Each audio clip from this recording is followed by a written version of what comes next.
Ever get that feeling? Like a big news story just drops and you just want the core of it fast, you know? Huh. Like what are the essential pieces to really figure out what's going on? Absolutely. That's kind of what we're doing today, right?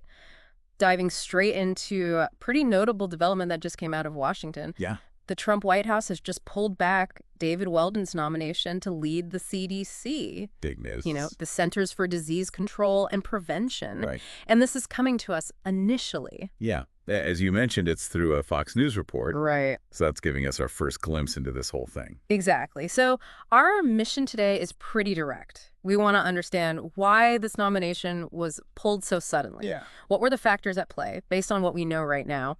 It is worth noting that the confirmation hearing for this was actually scheduled for today, Thursday, March 13th, 2025. Wow. It was all set to go, and then it was just called off. Interesting. And what's even more interesting is the Senate HELP committee. Right. That's the Health, Education, Labor, and Pensions Committee. Right. The ones who review and vote on these nominations, they canceled Weldon's hearing, but they did say that the votes for other nominations, specifically Dr. Jay Bhattacharya for NIH director, and Dr. Marty Makary for FDA commissioner, Right. those are still going ahead, so this really seems to be Weldon specific. Yeah. Very interesting. Okay, let's unpack this. What do we know about the cancellation itself? Well, the Fox News report, they talked to a source who's familiar with this whole nomination process. Okay. And this source said, and I quote, "It became clear that the votes weren't there in the Senate for him to get confirmed. This would have been a futile effort." Now, it's important to note that this is coming from a source. Right.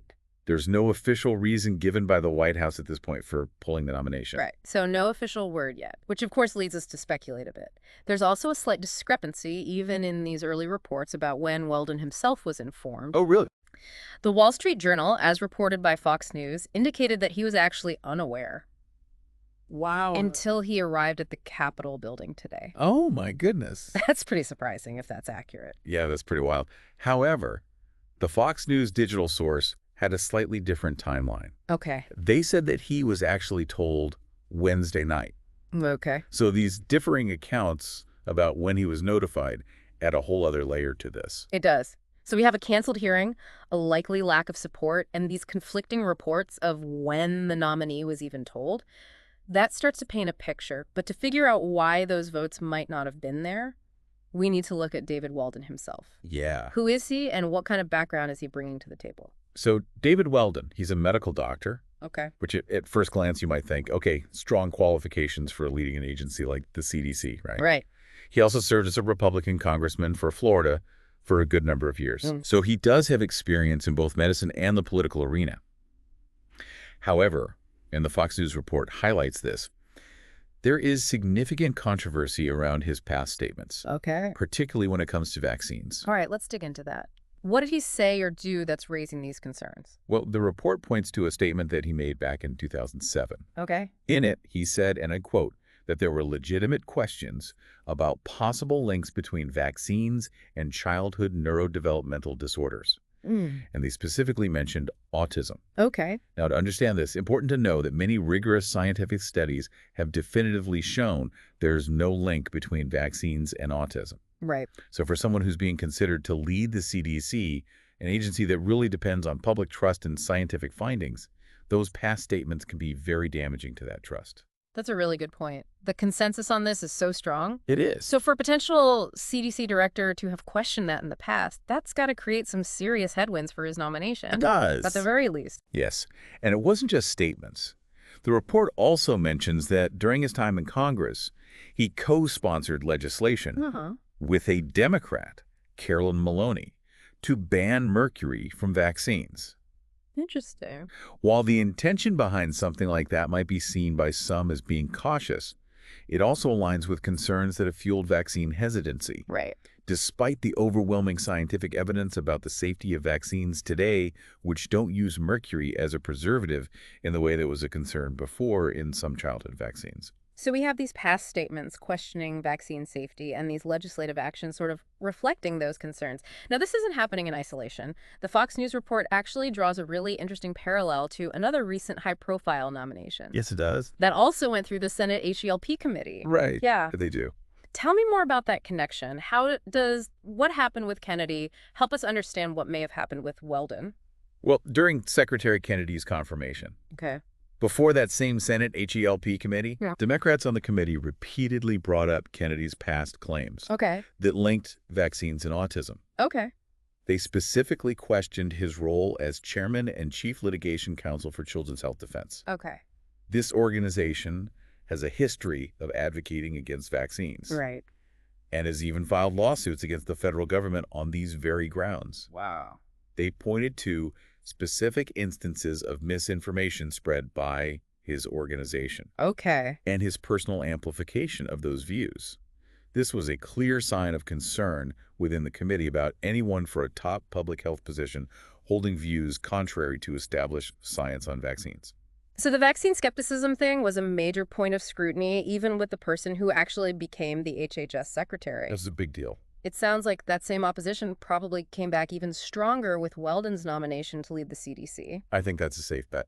an agency so tied to public health and vaccination efforts. So Democrats on the committee made it very clear during Kennedy's hearing that they take the scientific consensus on vaccine safety seriously. Yeah. It stands to reason that they would have similar, if not even stronger, reservations about Weldon leading the CDC, Especially with his record. especially given the tight margins in the Senate.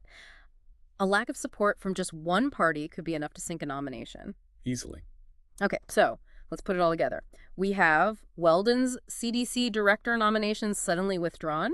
The stated reason from a source is not enough Senate votes. We know about Weldon's past questioning of vaccine safety, his actions in Congress, and the precedent set by the questioning of HHS Secretary Kennedy on similar issues. What are your key takeaways here? What can we conclude from all of this? I think the most logical conclusion we can draw based on what we know right now is that Weldon's past comments and actions about vaccine safety created a roadblock for the White House. They just couldn't get enough votes in the Senate for confirmation. Yeah. Now, while there hasn't been an official statement saying this was the reason, the pieces we have point us in that direction pretty strongly. They do. The stance that the Democrats took during Kennedy's hearing shows a firm opposition to people with a history of promoting vaccine skepticism in those key public health leadership roles. Yeah. Given how divided the Senate is, not having enough support from one party could easily derail a nomination. Right. It seems like even without a statement from the White House, the outcome in the Senate was pretty clear. I think so. A long and contentious confirmation that's likely to fail. Exactly. That's a good reason to pull the nomination now. Absolutely. It's also important to remember that while this one has been stopped, the nominations for NIH and FDA directors are still moving forward. That's right. It doesn't seem like a problem with all of the president's health-related picks. Right. It seems very specific to Weldon's background and his views on vaccination. Yeah. It's not a broad opposition to everyone the administration's put forward. So to wrap up our deep dive for today, the Trump White House has pulled back David Weldon's nomination for CDC director. The most likely reason, based on what we know, is a lack of support in the Senate. Yeah. And this probably comes from his past statements questioning the safety and effectiveness of vaccines. Right. This is a lot like the tough questions HHS Secretary Kennedy faced on similar issues during his confirmation. Definitely parallels there. And you know what? This brings up a really interesting point. What's that? Think about how complicated it is to vet people for these big public health jobs. How much weight should we put on things they've said or beliefs they have in the past, Right. especially in areas as important as public health and vaccination? This is tough. It really highlights the tension between someone's personal views and their responsibility when they're in a position like this. It does. It's a tricky balance for sure. It is. A lot for folks to ponder. A lot to think about. Yeah. That's it for today's deep dive. Thanks for listening. Thanks for having me. See you next time.